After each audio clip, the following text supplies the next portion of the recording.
Congregación para el culto divino y la disciplina de los sacramentos. Directorio sobre la piedad popular y la liturgia. Principios y orientaciones. Ciudad del Vaticano. 2002. Parte segunda, orientaciones para armonizar la piedad popular y la liturgia. Capítulo quinto, la veneración a la Santa Madre del Señor. Algunos principios. 183 La piedad popular a la Santísima Virgen, diversa en sus expresiones y profunda en sus causas, es un hecho eclesial relevante y universal. Brota de la fe y del amor del pueblo de Dios a Cristo, Redentor del género humano, y de la percepción de la misión salvífica que Dios ha confiado a María de Nazaret, para quien la Virgen no es solo la Madre del Señor y del Salvador, sino también, en el plano de la gracia, la Madre de todos los hombres. De hecho, los fieles entienden fácilmente la relación vital que une al Hijo y a la Madre. Saben que el Hijo es Dios y que ella, la Madre, es también Madre de ellos.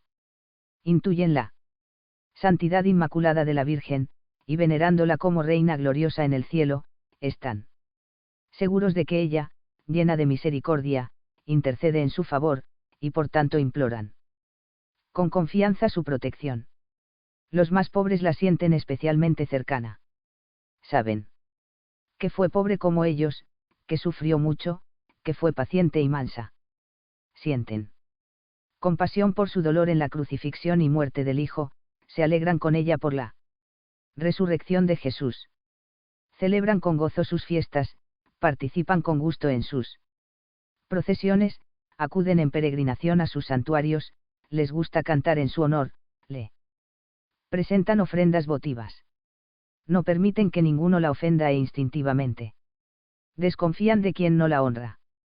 La Iglesia misma exhorta a todos sus hijos ministros sagrados, religiosos, fieles laicos, a alimentar su piedad personal y comunitaria también con ejercicios de piedad, que aprueba y recomienda. El culto litúrgico, no obstante su importancia objetiva y su valor insustituible, su eficacia ejemplar y su carácter normativo, no agota todas las posibilidades de expresión de la veneración del pueblo de Dios a la Santa Madre del Señor. 184 Las relaciones entre la liturgia y la piedad popular mariana se deben regular a la luz de los principios y las normas que han sido presentadas varias veces en este documento. En cualquier caso, con respecto a la piedad mariana del pueblo de Dios, la liturgia debe aparecer como forma ejemplar, fuente de inspiración, punto de referencia constante y meta última. 185 Sin embargo, conviene recordar aquí de manera sintética algunas líneas generales que el magisterio de la Iglesia ha trazado respecto a los ejercicios de piedad marianos y que se deben tener en cuenta para todo lo referente a la composición de nuevos ejercicios de piedad, para la revisión de lo que ya existen, o simplemente para su celebración. Los pastores deben prestar atención a los ejercicios de piedad marianos. Dada su importancia, por una parte, son fruto y expresión de la piedad mariana de un pueblo o de una comunidad de fieles, por otra, a veces, son causa y factor no secundario de la fisonomía mariana de los fieles, del estilo que adquiere la piedad de los fieles para con la Virgen Santísima. 186 La directriz fundamental del magisterio, respecto a los ejercicios de piedad, es que se puedan reconducir al cauce del único culto que justa y merecidamente se llama cristiano, porque en Cristo tiene su origen y eficacia, en Cristo haya plena expresión y por medio de Cristo conduce en el Espíritu al Padre. Esto significa que los ejercicios de piedad marianos, aunque no todos del mismo modo y en la misma medida, deben expresar la dimensión trinitaria que distingue y caracteriza el culto al Dios de la revelación neotestamentaria, el Padre, el Hijo y el Espíritu, la dimensión cristológica que subraya la única y necesaria mediación de Cristo, la dimensión pneumatológica. Porque toda auténtica expresión de piedad viene del Espíritu y en el Espíritu se consuma el carácter eclesial, por el que los bautizados, al constituir el pueblo santo de Dios, rezan reunidos en el nombre del Señor, Siefar. MT 18,20, y en el espacio vital de la comunión de los santos.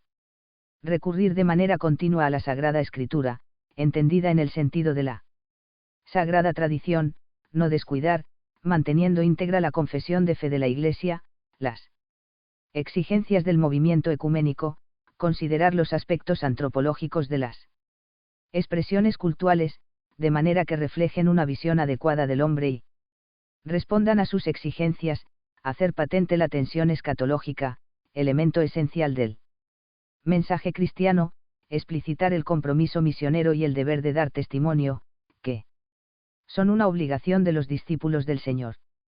Los tiempos de los ejercicios de piedad marianos. La celebración de la fiesta.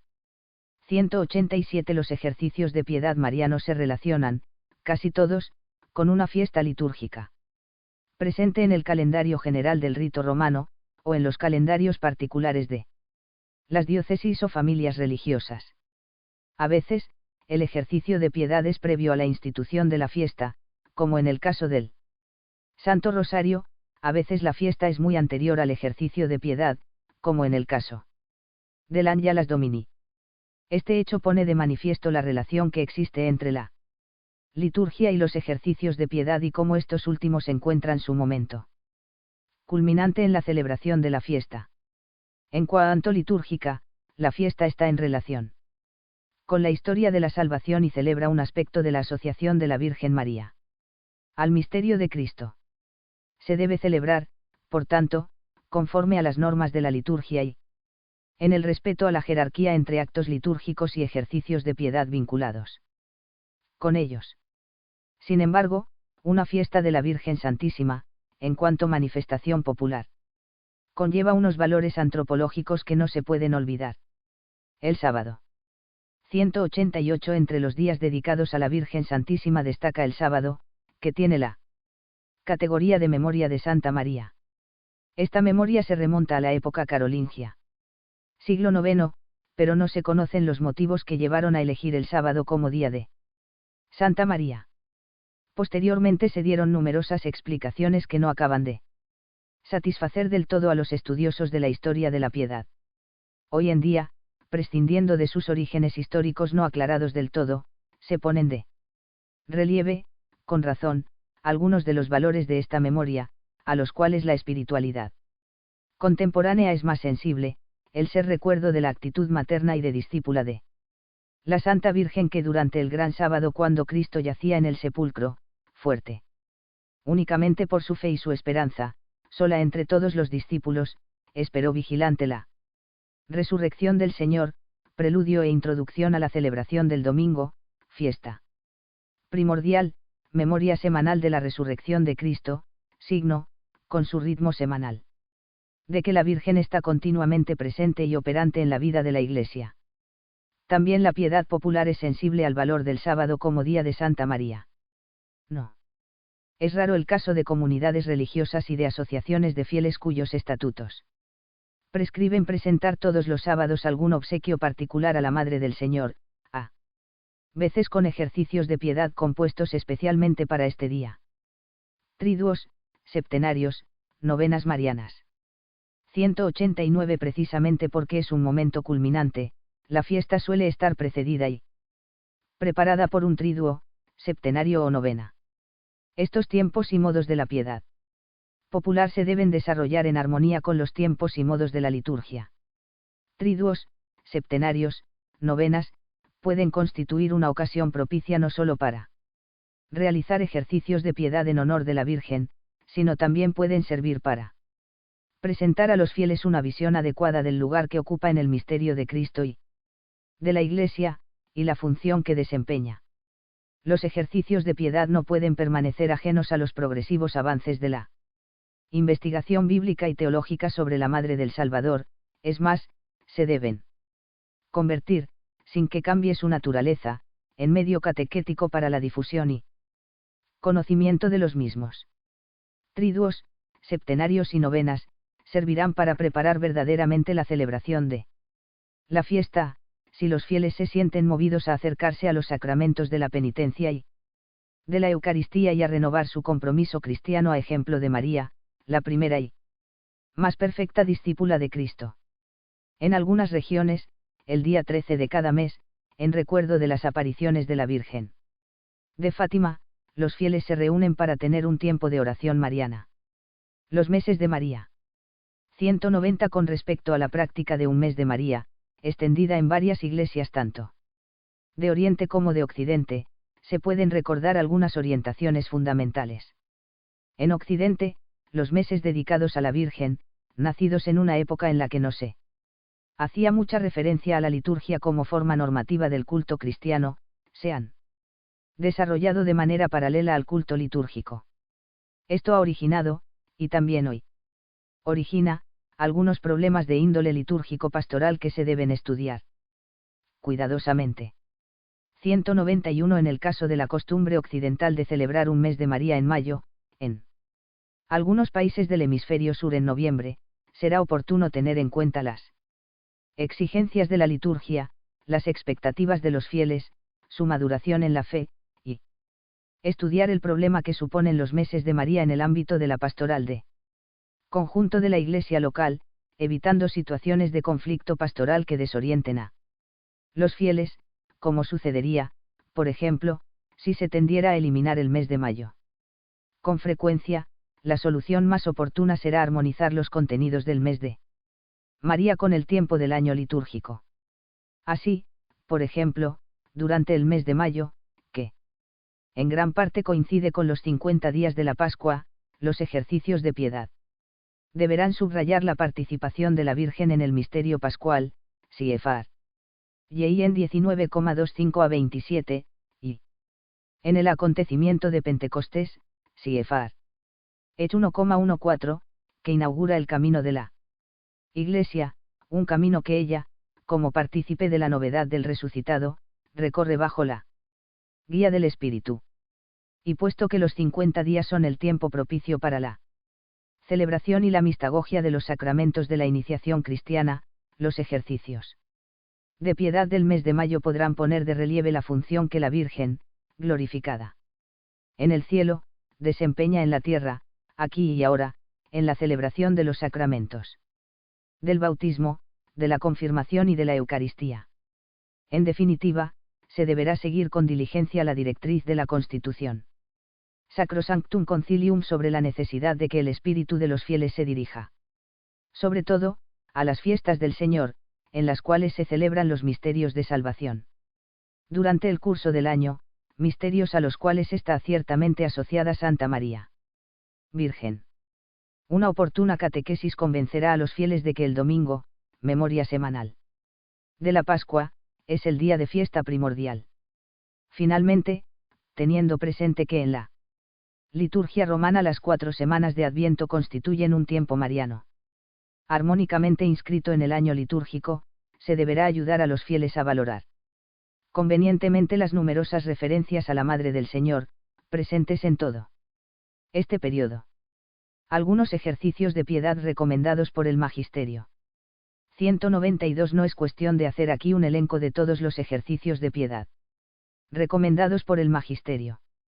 Sin embargo, se recuerdan algunos que merecen especial atención, para ofrecer algunas indicaciones sobre su desarrollo y sugerir, si fuera preciso, alguna corrección. Escucha orante de la palabra de Dios. 193. La indicación conciliar de promover la sagrada celebración de la palabra de Dios.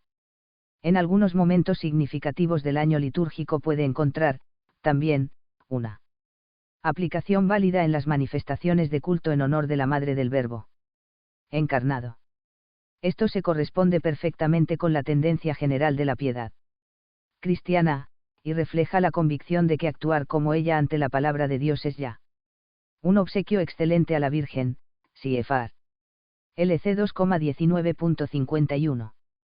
Del mismo modo que en las celebraciones litúrgicas, también en los ejercicios de piedad los fieles deben escuchar con fe la palabra, debe acogerla con amor y conservarla en el corazón, meditarla en su espíritu y proclamarla con sus labios, ponerla en práctica fielmente y conformar con ella toda su vida.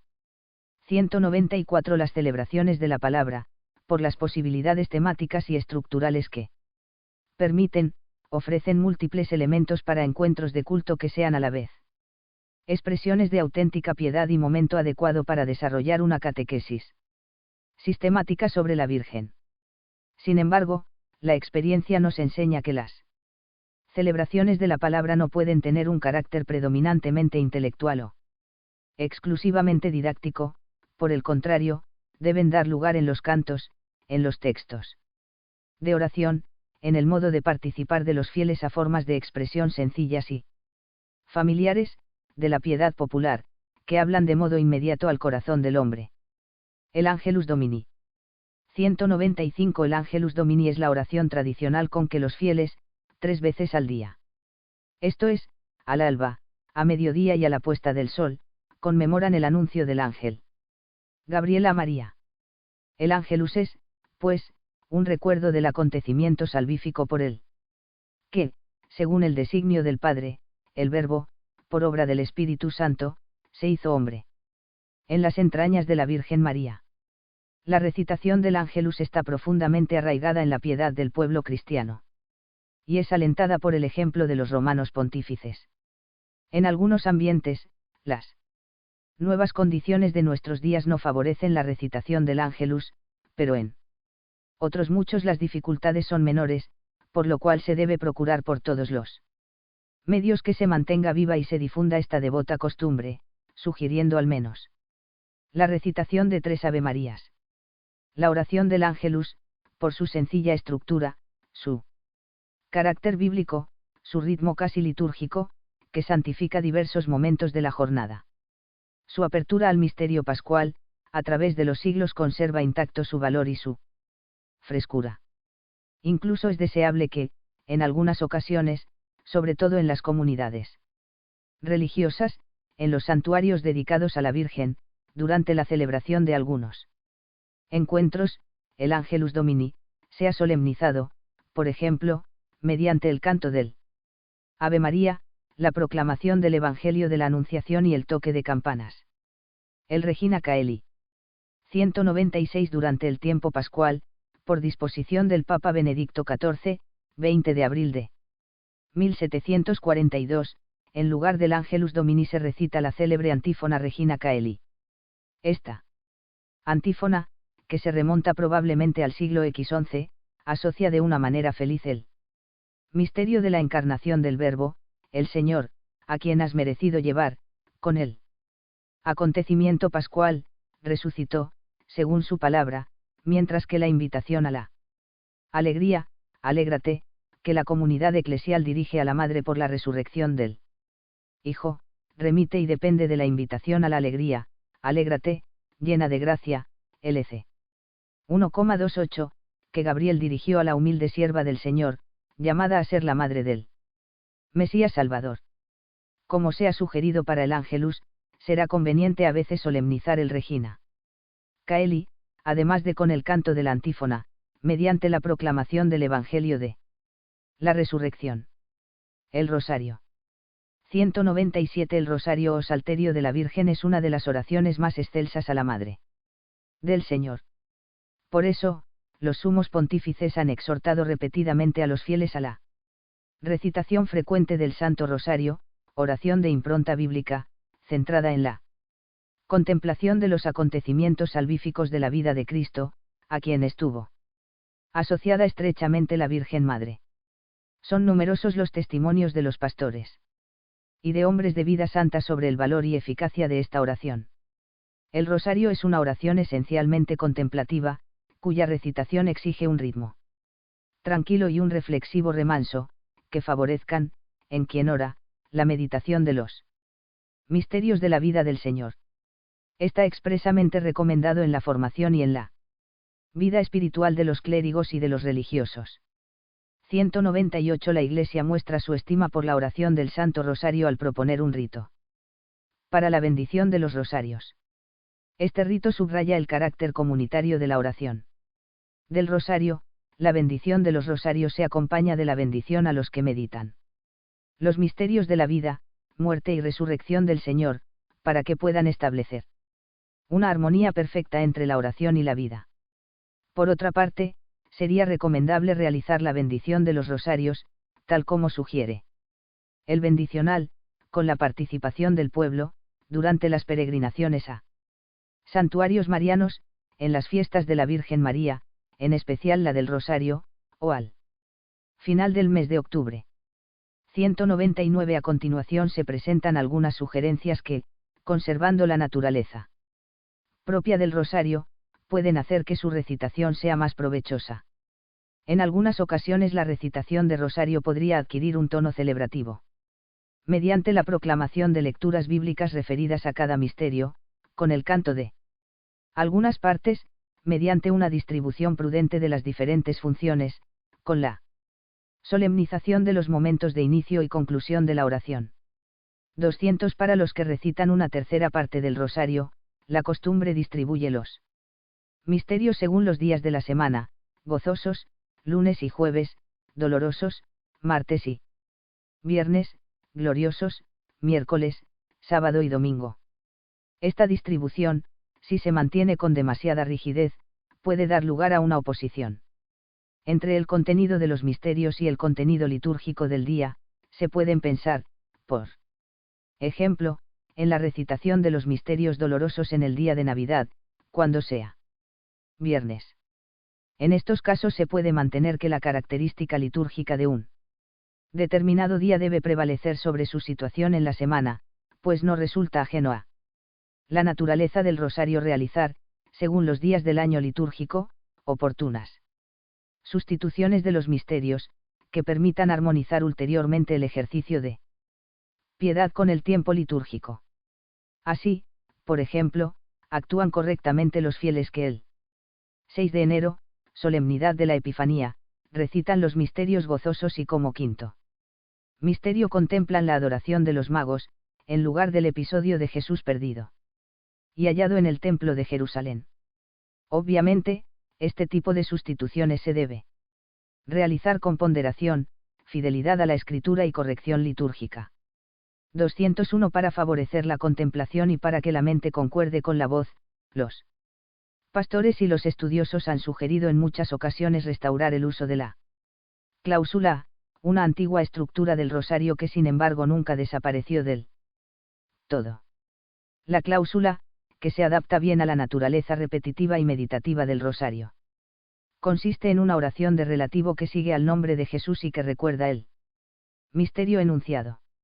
Una cláusula correcta, fija para cada decena, breve en su enunciado, fiel a la escritura y a la liturgia, puede resultar una valiosa ayuda para la recitación meditativa del Santo Rosario. 202. Al ilustrar a los fieles sobre el valor y belleza del Rosario se deben evitar expresiones que rebajen otras formas de piedad también excelentes o no tengan en cuenta la existencia de otras coronas marianas, también aprobadas por la Iglesia, o que puedan crear un sentimiento de culpa en quien no lo recita habitualmente. El Rosario es una oración excelente, pero el fiel debe sentirse libre, atraído a rezarlo, en serena tranquilidad, por la intrínseca belleza del mismo. Las letanías de la Virgen.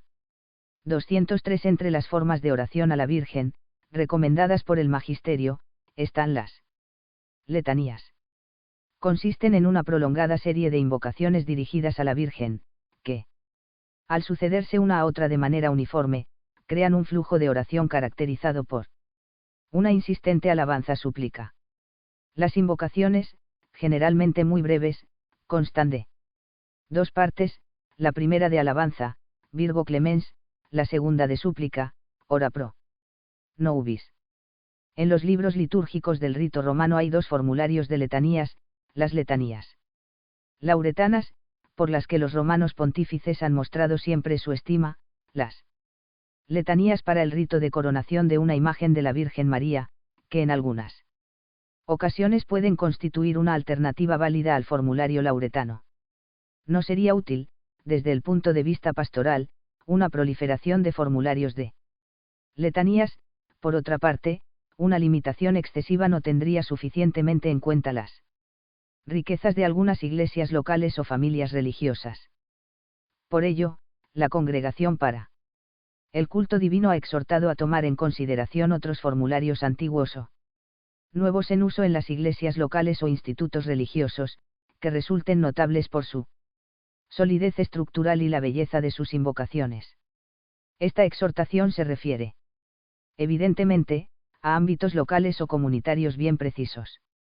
Como consecuencia de la prescripción del Papa León XIII de concluir, durante el mes de octubre, la recitación del rosario con el canto de las letanías lauretanas, se creó en muchos fieles la convicción errónea de que las letanías eran como una especie de apéndice del rosario. En realidad, las letanías son un acto de culto por sí mismas. Pueden ser el elemento fundamental de un homenaje a la Virgen, pueden ser un canto procesional, formar parte de una celebración de la palabra de Dios o de otras estructuras cultuales. La consagración entrega a María. 204. A lo largo de la historia de la piedad aparecen diversas experiencias, personales y colectivas, de consagración, entrega, dedicación a la Virgen, oblatio, servitus, commendatio, dedicatio. Estas fórmulas aparecen en los devocionarios y en los estatutos de asociaciones marianas, en los cuales encontramos fórmulas de consagración y oraciones para la misma o en recuerdo de ella. Respecto a la práctica piadosa de la consagración a María, no son infrecuentes las expresiones de aprecio de los romanos pontífices y son conocidas las fórmulas que ellos han recitado públicamente. Un conocido maestro de la espiritualidad que presenta dicha práctica es San Luis María Grignion de Montfort, el cual proponía a los cristianos la consagración a Cristo por manos de María, como medio eficaz para vivir fielmente el compromiso del bautismo. A la luz del testamento de Cristo, CFR. Y en 19,25 a 27, el acto de consagración es el reconocimiento consciente del puesto singular que ocupa María de Nazaret en el misterio de Cristo y de la Iglesia, del valor ejemplar y universal de su testimonio evangélico, de la confianza en su intercesión y la eficacia de su patrocinio, de la multiforme función materna que desempeña, como verdadera madre en el orden de la gracia, a favor de todos y de cada uno de sus hijos. Hay que notar, sin embargo, que el término consagración se usa con cierta amplitud de impropiedad, se dice, por ejemplo, consagrar los niños a la Virgen, cuando en realidad solo se pretende poner a los pequeños bajo la protección de la Virgen y pedir para ellos su bendición maternal. Se entiende así la sugerencia de bastantes, de sustituir el término consagración por otros, como entrega, donación. De hecho, en nuestros días, los avances de la teología litúrgica y la exigencia consiguiente de un uso riguroso de los términos, sugieren que se reserve el término consagración a la ofrenda de uno mismo, que tiene como término a Dios, como características la totalidad y la perpetuidad, como garantía la intervención de la Iglesia, como fundamento los sacramentos del bautismo y de la confirmación. En cualquier caso, con respecto a esta práctica es necesario instruir a los fieles sobre su naturaleza.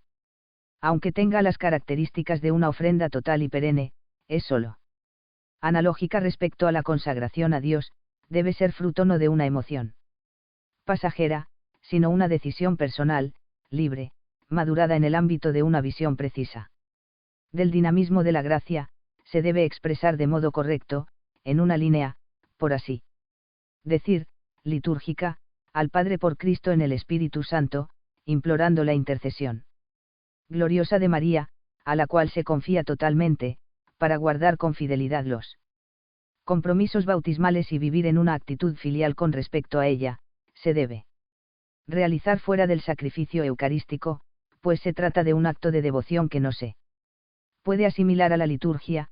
La entrega a María se distingue sustancialmente de otras formas de consagración litúrgica. El escapulario del Carmen y otros escapularios. 205. En la historia de la piedad mariana aparece la devoción a diversos escapularios, entre los que destaca el de la Virgen del Carmen. Su difusión es verdaderamente universal y sin duda se le aplican las palabras conciliares sobre las prácticas y ejercicios de piedad recomendados a lo largo de los siglos por el magisterio.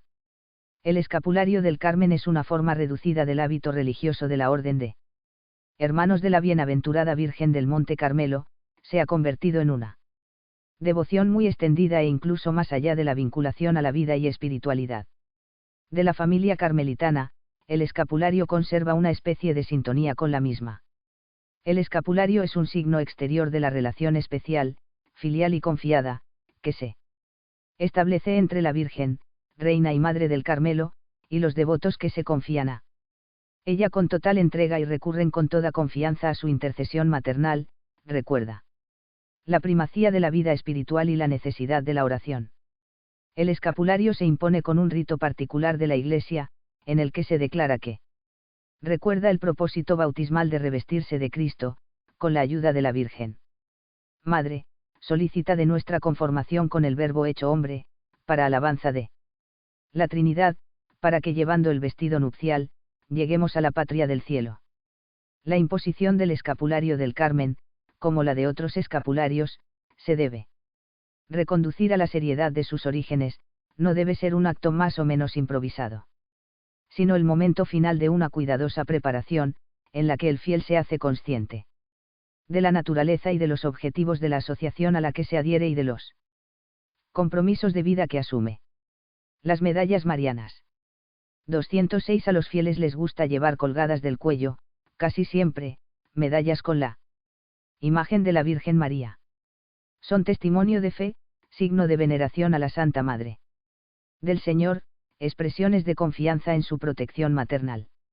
La Iglesia bendice estos objetos de piedad mariana, recordando que sirven para rememorar el amor de Dios y para aumentar la confianza en la Virgen María, pero les advierte que no deben olvidar que la devoción a la Madre de Jesús exige sobre todo un testimonio coherente de vida. Entre las medallas marianas destaca, por su extraordinaria difusión, la denominada Medalla Milagrosa. Tuvo su origen en las apariciones de la Virgen María, en 1830, a una humilde novicia de las Hijas de la Caridad, la futura Santa Catalina Laboure.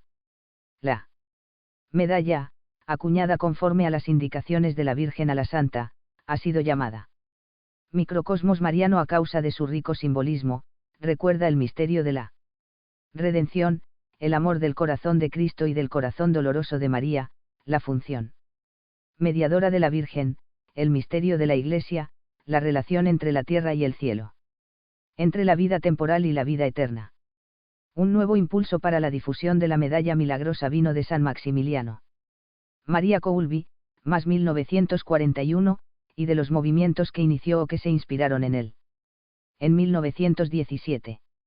Adoptó la medalla milagrosa como distintivo de la Pía Unión de la Milicia de la Inmaculada, fundada por él en Roma, cuando era un joven religioso de los hermanos menores conventuales. La medalla milagrosa, como el resto de las medallas de la Virgen y otros objetos de culto, no es un talismán ni debe conducir a una vana credulidad. La promesa de la Virgen, según la cual los que la lleven recibirán grandes gracias, exige de los fieles una adhesión humilde y tenaz al mensaje cristiano, una oración perseverante y confiada, una conducta coherente. El himno Acatistos. 207. El venerable himno a la Madre de Dios, denominado Acatistos, esto es, cantado de pie, representa una de las más altas y célebres expresiones de piedad mariana en la tradición bizantina. Obra de arte de la literatura y de la teología, contiene en forma orante todo cuanto la Iglesia de los primeros siglos ha creído sobre María, con el consenso universal. Las fuentes que inspiran este himno son la Sagrada Escritura, la doctrina definida en los concilios ecuménicos de Nicea, 325, de Efeso, 431, y de Calcedonia, 451, y la reflexión de los padres orientales de los siglos IV y V. Se celebra solemnemente en el año litúrgico oriental, el quinto sábado de Cuaresma, el himno Acatistos se canta también en otras muchas ocasiones, y se recomienda a la piedad del clero, de los monjes y de los fieles.